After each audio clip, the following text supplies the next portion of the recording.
और सलोनी प्रधानमंत्री ने पिछले दिनों चीन को लेकर साफ कहा था कि भारत के लोग स्वदेशी चीजों का इस्तेमाल करें और पिछले कई सालों से प्रधानमंत्री मेक इन इंडिया पर लगातार फोकस भी करते आए हैं। जैसे ही प्रधानमंत्री ने ये बात कही कि चीनी चीजों का और ज्यादा बहिष्कार करना है, क्योंकि चीन में जब भगवान गणेश की प्रतिमा बनाई जाती है तो वो प्रतिमा, उसकी आंखें भी छोटी छोटी होती है, उसका बड़ा असर यहाँ पर देखने को मिला है। और ये निशांत आपको तस्वीर दिखा रहे हैं, किसी भी प्रधानमंत्री नरेंद्र मोदी का जो काफिला है वो रोड शो यहाँ पर इस फ्रेम में आपको रिपब्लिक भारत के फ्रेम में दिख सकता है। लेकिन जो बात आपने कही है, मैं उसको ऐसे आगे बढ़ाऊंगी कि मैंने यहाँ मौजूद लोगों से बात की है, मैं गलियों में गई हूँ, बाजारों में लोगों से बात की और सबका ये कहना है कि पीएम जो बात कह रहे हैं उस पर फोकस करना इसलिए जरूरी है क्योंकि हम भी चाहते हैं कि देश का विकास हो। देश का विकास भारत की चीजों के इस्तेमाल से ही हो सकता है। जो चीजें भारत में इस्तेमाल होंगी उनकी डिमांड बाहर बढ़ेगी, वो चीजें बाहर जाएंगी तो इससे देश को भी मजबूती मिलेगी। और प्रधानमंत्री की बातों को लोग ऐसे यहाँ पर आगे बढ़ा रहे हैं कि भारत ने जिस तरह से पाकिस्तान में घुसकर पाकिस्तानी सेना के ठिकानों पर,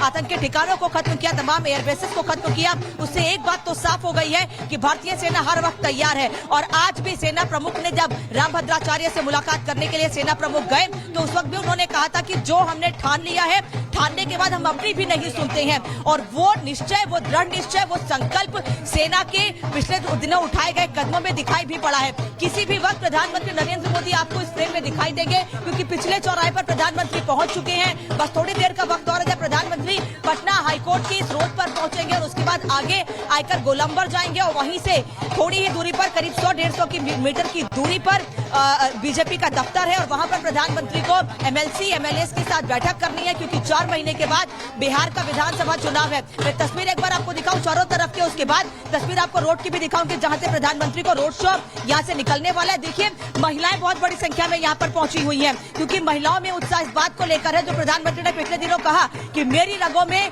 गर्म खून बहता है।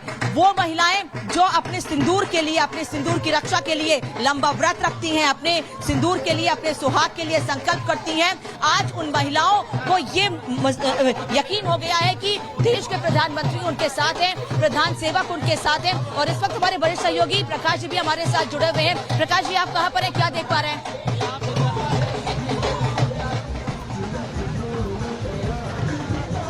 हाँ, 1 2 3 4 प्रकाश भी हमारे साथ जुड़े हुए हैं और तस्वीर आप रोड शो शुरू हो चुका है। पटना के एयरपोर्ट से वो निकल चुके हैं। करीब 2 से 3 किलोमीटर का ये रोड शो है और ऑपरेशन सिंदूर के सफलता के बाद ये रोड शो, शॉर्ट्स दिखाइए आप, रोड शो का आयोजन किया गया है जिसमें बिहार के मुख्यमंत्री नीतीश कुमार, बीजेपी के तमाम बड़े नेता उपलब्ध है। ये मेरी मौजूदगी यहाँ पर पटना के आयकर गोलंबर पर है और इस गोलंबर पर तमाम कार्यकर्ता मौजूद है जो कि बीजेपी हेडक्वार्टर से नज़दीक है। ये देखिए, चारों ओर तिरंगा ही तिरंगा। एक तरीके से बिहार विधानसभा के चुनाव का आगाज़ हो चुका है और बिहार विधानसभा चुनाव का आगाज़ हो चुका है। ये क्या माना जाए कि बिहार विधानसभा चुनाव का आगाज़ तैयारी हो चुका है? देखिए, चुनाव का तो आगाज आप जान ही रहे हैं, चुनाव तो है ही, लेकिन जिस तरह से बिहार का विकास पे लोगों में उत्साह है और देश के विकास पे नरेंद्र मोदी जी का विकास का उत्साह है, चुनाव से कोई मतलब नहीं है।